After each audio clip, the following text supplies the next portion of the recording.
Hey guys, ఈరోజు మనం పైథాన్లో ఒక నెంబర్కి ఫ్యాక్టోరియల్ ఎలా అన్నది స్టెప్ బై స్టెప్ చూద్దాం. ఈ లైన్లో మనం నమ్ అనే వేరియబుల్కి 5 అనే వాల్యూ ఇచ్చాం. అంటే మనం 5 ఫ్యాక్టోరియల్కి వాల్యూ అనేది కనిపెట్టాలి. ఇక్కడ ఈ లైన్లో ఇది ఫ్యాక్టోరియల్ రిజల్ట్ కోసం మొదట ఫ్యాక్టోరియల్ని 1తో ఇనిషియలైజ్ చేసుకుందాం. ఇక్కడ ఈ లూప్ 1 నుంచి నమ్ అంటే 5 వరకు తిరుగుతుంది. అంటే 1 2 3 i = 2 అనేది 1 2 3 4 5 వరకు తిరుగుతుంది. ఈ లైన్లో ఎగ్జిస్టింగ్ వాల్యూ అనేది కరెంట్ నెంబర్తో మల్టిప్లై చేస్తాం.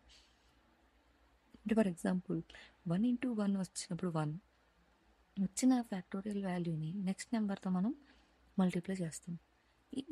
ఈ లూప్ అయిపోయిన తర్వాత ఫైనల్ రిజల్ట్ ఫ్యాక్ట్ మనం ప్రింట్ చేస్తాం. సో ఇలాంటి పైథాన్ ప్రోగ్రామ్స్ అండ్ ఎక్స్ప్లెనేషన్స్ తెలుసుకోవాలంటే ఫోర్జోన్ తెలుగు ఛానల్ని మిస్ అవ్వకండి.